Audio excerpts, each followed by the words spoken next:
Hey guys, it's Baban and I'm back with another time lapse, and this is a painting of my best friend's Osiba Maida, who is from my best friend's comic, The Great Zazzle. I will put a link to my best friend's comic, The Great Zazzle, in the description. There's like 500 pages now, it's crazy. This one was done to test out some rendering on a little bit more of a realistic proportioned figure, a little bit more detail. So I didn't record the start of it, but I do have some other little previews of the process on the Patreon. This is also out early on the Patreon, and there are 2 other videos on rendering on there where I talk about how I do this kind of thing with some other pieces. Some of the other things I was trying to experiment with on this were cast shadows and becoming a little bit more accurate with those. So there's going to be a lot of that cast down from her fins, from the light that's coming from above. I wanted to test out more occlusion shadows and also this, I guess, slightly more dispersed light that would be underwater, so that we have that soft gradient of being light at the top and then more or less of a value range around the bottom as things get a little bit more murky in the water. Also the bubbles and the shine on those, to see if I could improve the way that I draw them. I think I did okay on the bubbles actually. I quite like the way that they ended up looking. I also tried to do a lot of this with the paintbrush. I've started to move more onto using the selection tool now and the airbrush, which is something I used to use a long time ago. If you go back and look at pieces that I did, like the one with all the different cryptids that is a shirt design in black and white, that was something that I did with the airbrush, and I'd mostly do my rendering with that, but it started to feel a little bit artificial and as though it was a slightly wonky 3D render from something that I'd sculpted, and it just looked a little bit off. Now that things are coming together a little bit more and I'm managing to add texture where I need to, I'm not thinking that that looks as bad, and it's also speeding up my process. Well, in this piece I'm using the watercolor brushes that come with Clip Studio and have the ability to blend and sort of push around what's already there if you're painting on a layer that actually has paint on it.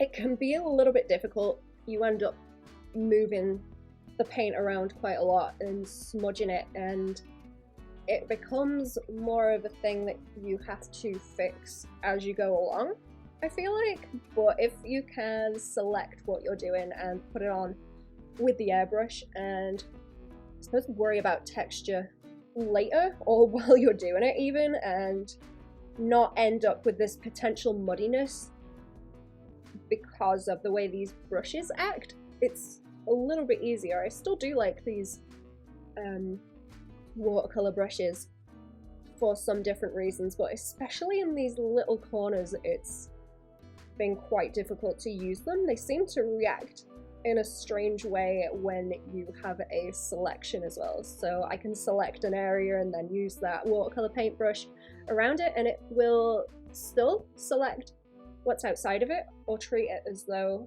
it's transparency, that it will start to smudge around, which is quite annoying. I'm not sure why it reacts like that. It does help if you want a little bit more of a painterly look, though. It doesn't really account for texture because these watercolor brushes are just round brushes basically. But I quite like them for painting edges onto things if it's a solid value that I'm putting down. You can see where I'm accounting for the subsurface scattering that I'm going to be adding in with a little bit more saturation along the edges of some of the shadows, but otherwise it can be difficult to keep that sharp edge with it. I am probably at the point where I need to start testing out different brushes. I usually default to this because I did used to like the way that it smooths, and it was quite good for blocking down values so that you have a concept to run with and paint into, but it's maybe not so helpful when you get into details. I have been moving into using just the airbrush to do that as well, though the very early stages, like I did on this piece.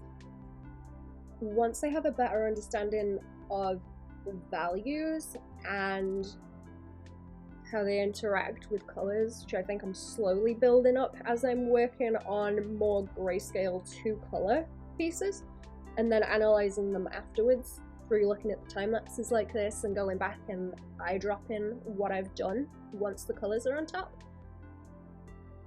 I want to start painting just with colors, and maybe that would be a good place to bring in more variation in my brushes. With the textures, I usually leave textures until a little bit later on in the process so that I can get the form down and I don't have to deal with processing the texture and the form at the same time, because that's a little bit heavy for me at the moment. But if I could do both of those at the same time and then also be able to juggle the colors in there as well, then that is going to be like end game. That's going to be where the good stuff is. So the process that I'm going through, or the direction that I've been taking with sort of learning this stuff, is I've gone from blocking my form out with just 2 values, doing cell shading and understanding the form through that, then into softening the edges, so going from a single hard edge into a soft edge but still just with the 2 values, and then I've brought in different elements of lighting. So basically what I'm talking about in my rendering, I'll also be putting another video out on that in terms of talking about the values, and that one will be up just on YouTube. So I've gone from the 2 values, from cell shading, then softening the edges, and then bringing in extra values into that, so adding highlights and core shadows. And now with the rendering, I'm starting to pull in things like more bounce light and occlusion shadows, more heavily cast shadows, because I quite like strong contrast anyway. And now I'm wanting to move into colors and then into texture. I feel like texture is kind of the final one, because I need to know everything else that I've explained before I move into the textures, and am able to add them in earlier on and make the process faster. Whereas at the moment I'm completing something like this and rendering it out as though it's smooth, and then adding the texture into it later. As I'm going, I'm integrating into my muscle memory, I suppose. As I'm learning more, I'm integrating it so that I can take on more things at once and calculate them without taking up as much brain power. Whereas at the moment, I have to separate it into, okay, this thing needs to be separate from this thing, so that I don't overwhelm myself, because maybe I don't have the best understanding of it yet, but as I go they will all kind of fall into place, and I'll be able to account for multiple things at the same time and know how they're going to look by the end, so there becomes less uncertainty in it, because I've been through the process of different things before. I know how it's going to look if I do a certain thing a certain way, and I can compare that and calculate it in my head as I'm working on it, and start bringing in other things that are new into that, like colors and textures at the same time. So endgame is basically, I want to be using quite a lot of different textured brushes as and when I need them, so there's a bit more diversity and in that texture, and I can bring the texture in earlier. The texture will then play nicer with the colors that I want to be using, at the same time. And underneath all that, there's obviously the understanding of the values and the rendering and form. So I'm gonna have this nice layer cake that's like my form, my values, my colors, all in a nice little stack. Now, I used to have to eat the cake one at a time, so I'd have to have the form, and then the values, and then the texture and colors. But I want to be able to eat the entire cake at once. I'm training myself for an eating contest, and I'm going to eat that entire cake. I'm going to eat the entire cake fast, and then I will be able to eat even more cakes. And eventually we'll have a bakery, I suppose.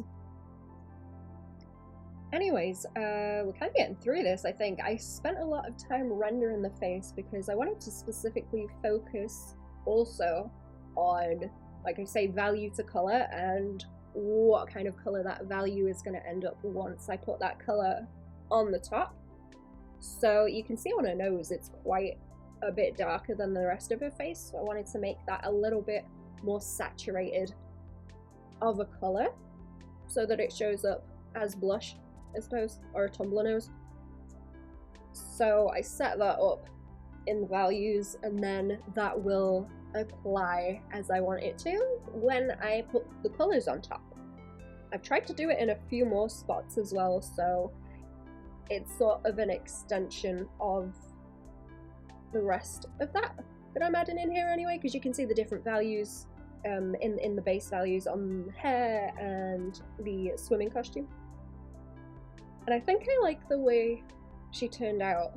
There's a little bit more of this value changing on top that I add as well, because I decided to give her some more lionfish stripes, I think, on her leg and on her face and on the fins, and they were awkward to get them to work, but I think they looked okay in the end. I think she has some on her chest as well. So what I want to do going forward, and I have been doing in more recent pieces I've been testing out, is, like I mentioned earlier, use the airbrush and the selection tool to block things down. I think I want to return to that old way of doing things and see if I can make it look a little bit less sterile now. And then I suppose still hold on to working in textures and colors afterwards, and then slowly integrate everything together so I can do paintings with colors right off the bat. Something else I need to get into studying as well is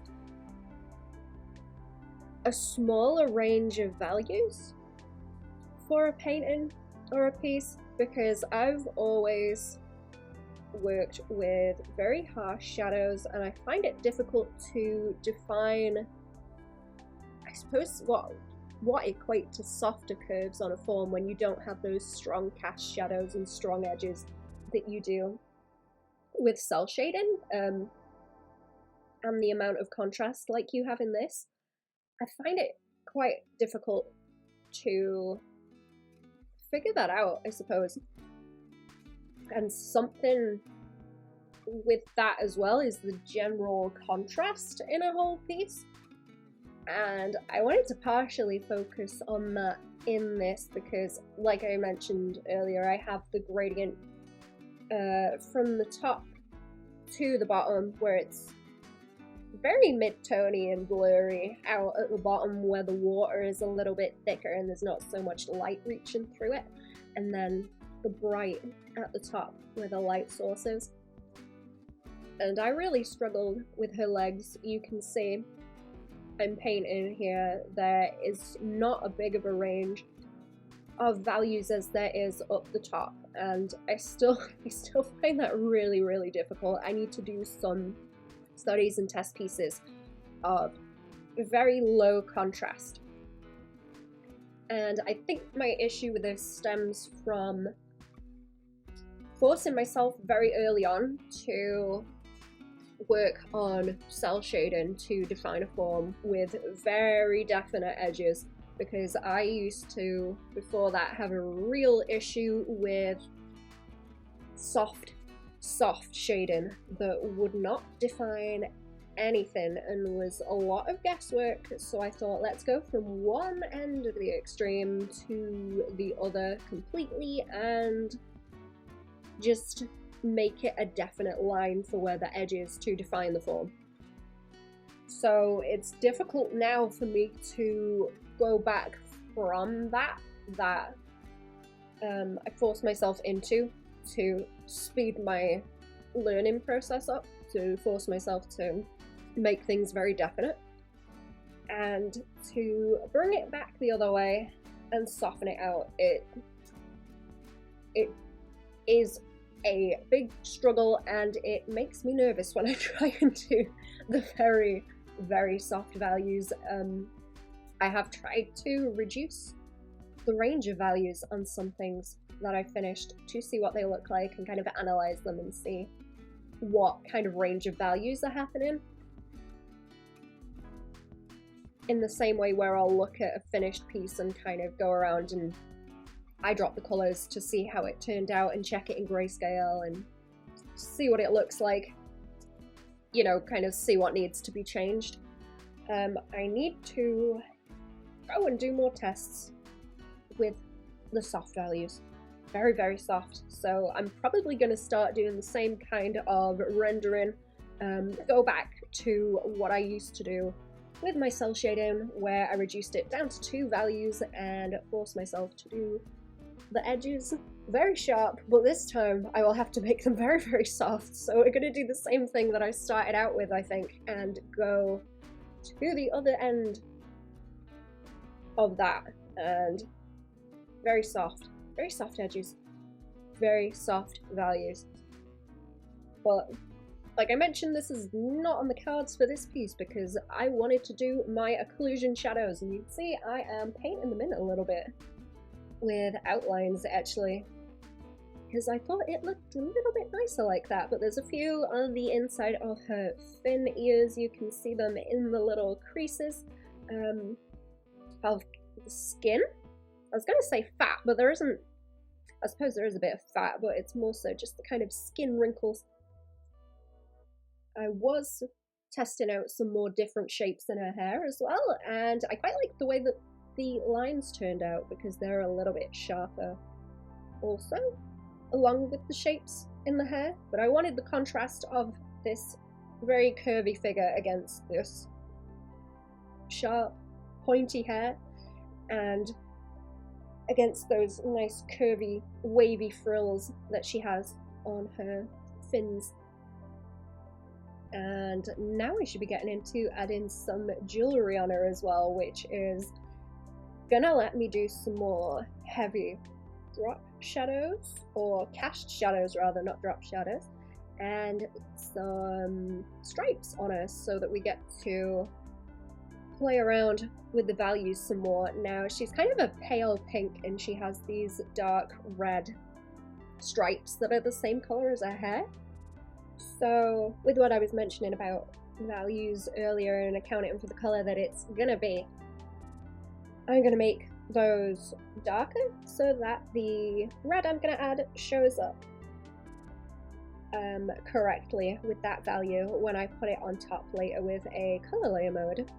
Here comes all of her jewellery, which I think I used a little bit of texture on actually. That's the main place I used it because she has a lot of pearls, so I wanted that slightly gritty texture on them. They have like a little bit of shimmer. I didn't want them to be too perfectly polished. So I blocked out the shapes, and then what I'm going to do is paint inside them after locking the layer. When I get to it, it kind of looks like we are still doing some painting right now. You can see I cannot leave the values alone around this leg. I just keep wanting to make the values darker, and it probably ended up a little bit too dark for my liking. I did want a very strong gradient over the whole pose, I also did the same thing on the hair so that we get it sort of fading out into the background behind her to keep the silhouette a little bit stronger. This is definitely one of those poses where I lost the silhouette. That's also something I very badly need to work on. I've been doing some sketching and I've started to notice that my silhouettes are not quite where they should be. I like these very curvy poses, but it's difficult to do those and also keep interest in silhouettes. And by the time I noticed that the hair on this was blocking out a lot of the curves that I added into her back and her legs, because it was sitting directly behind it, I thought we can fix that with values, we can fade it out so that we still get that curve on her back. Which is also something I need to work on a little bit more, is I can get away with these poses, sort of, if I do this thing where I fade out the limbs that are further back, because it will define different lines and shapes and give you a bit of depth while also still letting you keep a pose that maybe isn't the greatest silhouette. But I definitely have a habit of either stretching out poses in a very vertical way, or I will kind of scrunch them in very tight. So I'll kind of scrunch the limbs in towards the center, or I will stretch them out kind of above and below in a very vertical way. And I'm trying to work on, I think, squeezing the center of the body in and fitting in some wrinkles on the tummy, because I always stretch them out, so I need to again go in the opposite direction with that to force myself out of that habit, and also to pull the arms and legs in different directions, give them a more interesting and dynamic silhouette, I think, because I'm not exactly happy with it, but I can make the figures curve in the way that I want them to. I'm quite happy to do different perspectives. I just need to make sure that as a flat 2D piece, if you were to look at the pose as a silhouette, that it looks nice. It needs to look compositionally interesting and nice and dynamic as a flat shape, while also making sense as a 3D form within that flat shape. So the 3D aspect of that, I'm quite happy with. Like I say, the perspective, the different angles, I'm quite happy with that. Even though I think I need more practice on it. It doesn't scare me so much, but having to account for that other end of it as well at the same time is something that I haven't seemingly managed to integrate to be something that I do by default yet. So it's not muscle memory yet, basically, so I need to do a lot more work on that. I spent a lot of time painting a face on this one. I've been very obsessed with ladies with big noses lately, and I wanted to give her a very pointy, fishy face. I don't think I got her nose quite as pointy as I wanted it to be, and she's not quite as pouty in the lips, but she's getting there. She doesn't look too soft for her character. She's getting there. She's getting there. She's got like a very strong brow ridge, she's got a big pointy nose, she's got the pouty fish lips, and the harsh jawline, and the cheekbones, I guess, that are a little bit sharper too. She is supposed to have a ridge along the center of her head, her forehead, where she has a little bit of a, I suppose, like the front of a ship, where she's got the two planes that meet in a point, but not too harshly, just subtle, like a fish. I think it would probably be fun to do a few more sketches of her and see how much I could exaggerate that, actually, but I wanted to focus more on the pouty lips and the nose on this one. and those facial proportions so that she looked a little bit different. At this point I decided that the background was looking a little bit boring and I needed something else, so she gets a big clamshell which gets a little bit of, oh, what is the word? The rainbow shiny. The shiny rainbow? Opalescence? I'm not sure. The pearly, like mother of pearl, shiny on it a little bit later on, but this was just a one layer thing that I blocked out and decided to paint in as it was. I think I also painted her on just the one layer actually. I wanted to see what I could do if I were to block the shape out, lock it, and then just paint into it. There are a few times that I made new layers just to add more details on the top if I was unsure of the way they were going, and I think the jewelry's on a different layer too, but I tried to mostly keep it on a single layer to see how confident I was with doing that, because ideally I would be quite happy to just do the whole thing on one layer. Like I was mentioning earlier, the ideal, the goal, is to be able to paint just with the colours straight away and be able to account for the values and everything. One layer painting, you know, to be able to eat all the cake at once. Around the edges of this clamshell, it would probably have been a good place for me to test out some texture brushes as well, but I decided to just keep it with the brushes that I was using already. I think it's kind of a mix of the pen, because it's sharper, and the watercolor brushes that I was using anyway already. And I don't think it took me that long. I had quite a lot of fun working on the textures around the edges, actually, with the way that it almost looks like it's flaking in layers. It makes me think of a pine cone a little bit, where you get the seeds on the inside flaking out as each little section opens up. Also, if you guys have never seen clams and oysters and things, if you look them up when they're alive, they have all these little eyeballs along the edge. They have lots of eyeballs, and it's very creepy and interesting to look at. So that's something that I have in my visual library now that I'm aware of and might be implemented into something in the future, because it's very spooky, and I like it a lot. There wasn't really any reason to add them in on this, but I could have if I wanted it to be more spooky.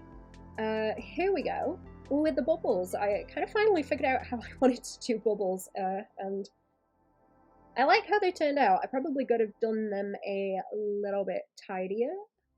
I think I was starting to get tired at this point because I'd spent a while on this, working on all the rendering, but I also didn't want them to be the focus of this, so there they are. I'm not sure if I added too many as well. I wanted to make sure that some were overlapping where she is, but also not taking away too much attention from her, so we're kind of softening out the edges so that they're not too distracting, and then all the shine on top of them as well.